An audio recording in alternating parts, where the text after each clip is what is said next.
AK Chaturvedi साहब कैसे देख रहे हैं, क्या सबसे बड़ी वजह मानते हैं अगर इस तरह के हालात जो हैं वो बांग्लादेश में बने, जहां पर अब शेख हसीना को भी इस्तीफा देना पड़ा और लगातार वहां की जनता उग्र होती हुई नजर आ रही है। हालात यहां तक पहुंच गए हैं कि प्रदर्शनकारी जो हैं वो अब PM हाउस में भी घुस गए हैं। देखिए, ये जो है सिचुएशन, जो ये इतनी बुरी हालत आई है, इसमें ये सोचना कि ये सिर्फ स्टूडेंट अनरेस्ट है, मुझे नहीं लगता। मेरा अपना मानना है कि जब कुछ दिन पहले ये तय हो गया था कि रिजर्वेशन की इशू के ऊपर सुप्रीम कोर्ट ने वहाँ बांग्लादेश में एक ऑर्डर दिया, जिसको गवर्नमेंट ने नोटिफाई भी कर दिया, तो सिचुएशन तो ठीक हो गई थी। लेकिन उसके बाद अगर ये सिचुएशन बिगड़ती गई और कल जैसे कि उन्होंने अनाउंस किया कि 9 पॉइंट जो उनका एजेंडा था वो घट के सिर्फ एक सिंगल पॉइंट रह गया कि शेख हसीना को रिजाइन करना चाहिए। इसके साथ ही अगर आप गौर से एक और चीज देखिए तो कल जिस तरीके से उन्होंने वो लोगों को मारा है, पुलिस वालों को, 13 लोगों को, मुझे इन सब में सिर्फ एक ये स्टूडेंट अनरेस्ट नहीं दिख रहा है, मुझे इसमें स्टूडेंट अनरेस्ट से ज्यादा दिख रहा है। इसमें ये बात जरूरी है कि अभी तक उन्होंने कोई भी BNP का या जमाते इस्लामी या जातीय पार्टी। सर, आप अपनी बात पूरी करिएगा, मैं आपको माफ कीजिएगा, रोकना चाहती हूँ। एक बड़ी खबर का रुख लेते हैं। शेख हसीना पर सूत्रों के हवाले से बड़ी खबर आ रही है, वीडियो मैसेज जारी कर सकती हैं शेख हसीना। दिल्ली में बैठक करेंगी शेख हसीना, सूत्रों के हवाले से जानकारी मिल रही है। दिल्ली में आगे की रणनीति तय करेंगी, सूत्रों के हवाले से ये खबर है।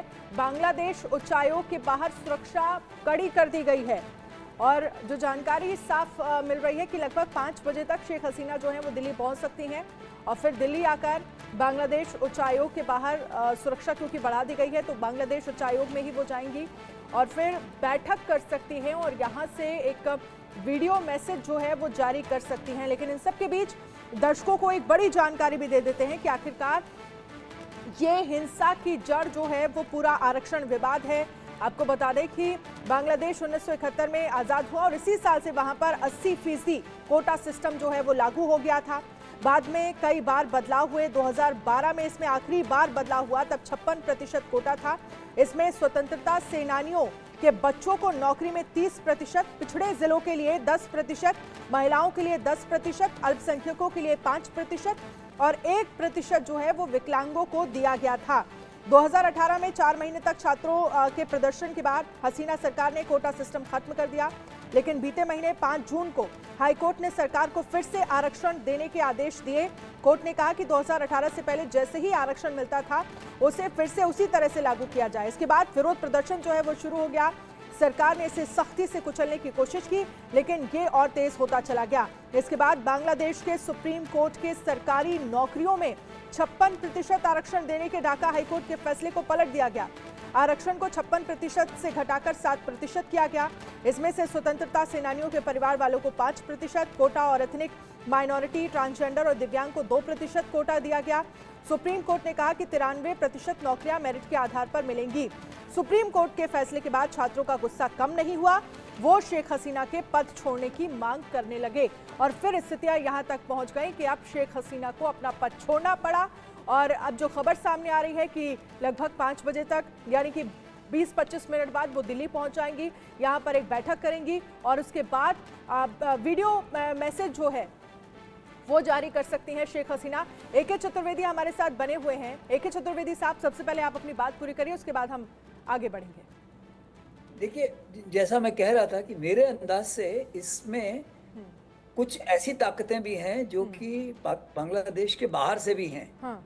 इसमें मैं डिस्काउंट नहीं करूंगा, क्योंकि जैसे शेख हसीना ने भी बोला था कि रजाकार, तो आप अगर छात्र सिर्फ होते तो ये बंगबंधु की मूर्ति क्यों तोड़ रहे थे, जैसे कि थोड़ी देर पहले हम लोगों ने टीवी पे देखा। हाँ। क्योंकि बंगबंधु ने तो बांग्लादेश को बनाया था, वो तो सबसे बड़े उस वक्त जो 1971 के पहले वो तो सूत्रधार थे।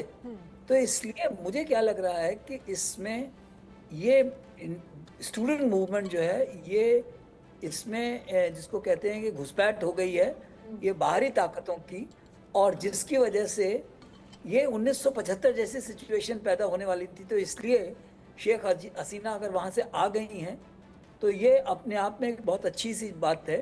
एक और चीज मैं कहना चाहता हूँ, जैसा कि उनके सेना प्रमुख ने कहा कि प्राइम मिनिस्टर ने अब अपना इस्तीफा दिया है। एक्चुअली नॉर्मल डेमोक्रेसी में सेना प्रायोरिटी होती है। तो इन सब चीजों के मुझे क्या लग रहा है कि ये अंतरिम सरकार कब बनेगी, कितनी देर में बनेगी, ये कुछ अभी पता नहीं है। तो सिचुएशन अभी बहुत अस्थिर सिचुएशन है और इसमें कहाँ क्या हो थोड़ी देर चलिए आपके साथ एक बार फिर से कनेक्ट करने की AK चतुर्वेदी साहब कोशिश करेंगे, क्योंकि आपकी आवाज़ ठीक से अब तक नहीं पहुंच पा रही है।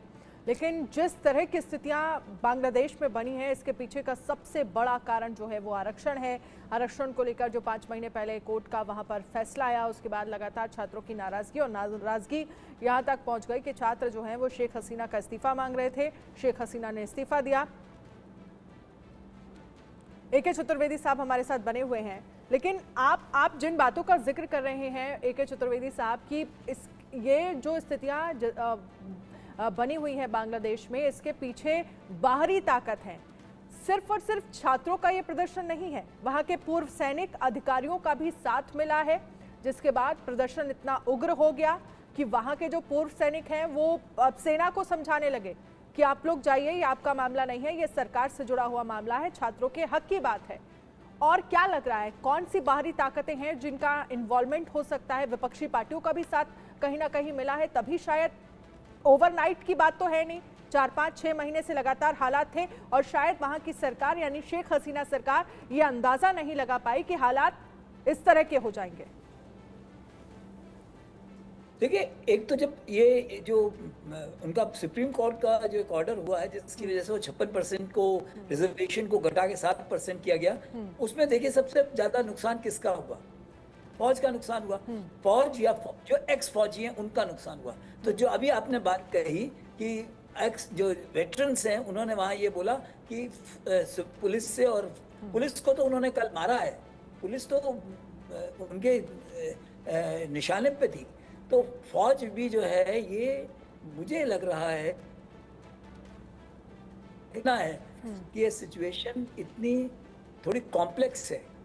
इसमें ये मैं मानता हूं कि इसमें BNP का शायद कोई बहुत ज्यादा नहीं हो सकता, उसके कुछ ऑर्गेनाइजेशंस का हिस्सा हो सकता है।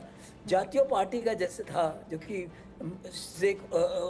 हुसैन इरशाद की जो पार्टी थी, मोहम्मद इरशाद की पार्टी थी, उनका क्योंकि वो पूरी तरह फौजी पार्टी थी, तो मुझे लग रहा है। ठीक है, AK चतुर्वेदी साहब आपके पास सर आएंगे, आप अपनी बात पूरी करिएगा। आरजू सेठ हमारे साथ जुड़ गई हैं, बांग्लादेश उच्चायोग के बाहर वो इस वक्त मौजूद हैं, और दिल्ली में किस तरह के इंतजाम किए गए हैं और कितनी देर में शेख हसीना वहां पर पहुंचेंगी, अब क्या जानकारी मिल रही है? आरजू, वहां पर सुरक्षा के क्या कुछ इंतजाम किए गए हैं? शेख हसीना को लेकर क्या जानकारी आपके पास? बिल्कुल, देखिए आपको बता दें कि लगातार बांग्लादेश में जिस तरीके से हालात बिगड़ रहे थे, आज भी हमने देखा किस तरीके से प्रदर्शनकारी जो थे वो PM आवास के अंदर घुस गए थे और वहां पर भी उन्होंने तोड़ाफाड़ जो है वो की है। उसके बाद शेख हसीना का रिजिग्नेशन जो है वो आ जाता है और पूरा कंट्रोल जो है वो बांग्लादेश में अब आर्मी ने ले लिया है, पूरा कंट्रोल जो है वो आर्मी के हाथ में है। वहीं अगर दिल्ली के हालात की बात करें तो इस वक्त आप देख सकते हैं हम बांग्लादेश हाई कमीशन के बाहर मौजूद है और यहाँ पर भी पूरी तरीके से सिक्योरिटी को बढ़ा दिया गया है, पूरे एरिया में बैरिकेडिंग कर दी गई है और किसी को भी आसपास जाने की इजाज़त जो है वो भी नहीं दी जा रही है। वहीं पुलिस बल जो है उसको भी तैनात कर दिया गया है, उसको भी बढ़ा दिया गया है। वहीं सूत्र बता रहे हैं, जानकारी मिल रही है शेख हसीना भारत जो है वो भी पहुंच सकती हैं, लेकिन वहीं दूसरी तरफ ये भी जानकारी मिल रही है कि भारत होते हुए लंदन जो है वो शेख हसीना जाएंगी। तो वहीं देखना होगा कि आखिर क्या कुछ होने वाला है, क्योंकि लगातार हम देख रहे हैं जिस तरीके से जुलाई से ही प्रदर्शन जो है गवर्नमेंट जॉब में कोटा की डिमांड जो है वो प्रोटेस्टर्स कर रहे थे, जिसके बाद से ही लगातार हमने देखा किस तरीके का वायलेंस जो है वो बांग्लादेश में फैलता हुआ नजर आ रहा है। वहीं पिछले बीते दिनों भी हमने देखा किस तरीके से एक नया प्रोटेस्ट देखने को मिला, जब फिर से कई सारे लोगों की मौत जो है वो हुई है और अब तक अगर बात करें तो लगभग 300 से ज़्यादा मौतें जो हैं वो प्रदर्शन के दौरान वहाँ पर हुई हैं। इस प्रोटेस्ट की बात करें तो कहना है कि सिर्फ स्टूडेंट्स नहीं बल्कि तमाम जो लोग हैं बांग्लादेश के, वो भी, उनका भी इन्वॉल्वमेंट जो है वो इस प्रोटेस्ट में रहा है। लेकिन फिलहाल देखने वाली बात होगी, क्योंकि अब इंटरिम गवर्नमेंट जो है वो बांग्लादेश में बनने जा रही है। पूरा जो कंट्रोल है वो अब आर्मी के हाथ में आ गया है। जी बिल्कुल, और इसके साथ ही आप जरा तस्वीरें चारों तरफ दिखाइए कि क्या स्थितियां वहां पर हैं। आप जहां पर मौजूद है, क्योंकि मैं देख रही हूँ पीछे बैरिकेडिंग लगा दी गई है। क्या शेख हसीना यहां पर ही आएंगी और बैठक को लेकर कोई जानकारी मिल रही है? क्योंकि ये कहा जा रहा है कि एक बैठक होगी, उसके बाद आगे की रणनीति बनेगी। यहाँ से एक वीडियो मैसेज जो है वो जारी कर सकती हैं शेख हसीना। अब बिल्कुल देखिए, तस्वीरें लगातार आपको दिखा रहे हैं बांग्लादेश हाई कमीशन की। तो आपको चारों तरफ से दिखाएं तो किस तरीके से बैरिकेड जो है वो पूरा एरिया कर दिया गया है। हाई सिक्योरिटी ये एरिया है चाणक्यपुरी का, जहाँ पे जो तमाम जो एम्बेसीज हैं वो यहाँ पर बनी हुई हैं। वहीं बांग्लादेश हाई कमीशन की भी बात करें तो आप देख सकते हैं किस तरीके से पुलिस फोर्स जो है उसको भी बढ़ा दिया गया है। यहाँ पर अनुमान बात करें और डेली डेज की बात करें तो इतनी पुलिस फोर्स जो है वो यहाँ पर नज़र नहीं आती है। लेकिन क्योंकि शेख हसीना जो है वो भारत पहुंच सकती हैं, इस तरीके से सूत्र बता रहे हैं, और इसी वजह से हम देख रहे हैं किस तरीके से चारों तरफ बैरिकेडिंग जो है वो कर दी गई है और पुलिस फोर्स को भी बढ़ा दिया गया है। वहीं बता दें कि लगातार जो कांटेक्ट में ये गवर्नमेंट ऑफ इंडिया के कांटेक्ट में है और लगातार देखिए मीटिंग जो है वो भी हो सकती है। लेकिन जानकारी ये भी मिल रही है कि भारत होते हुए लंदन जो है वो शेख हसीना जा सकती हैं।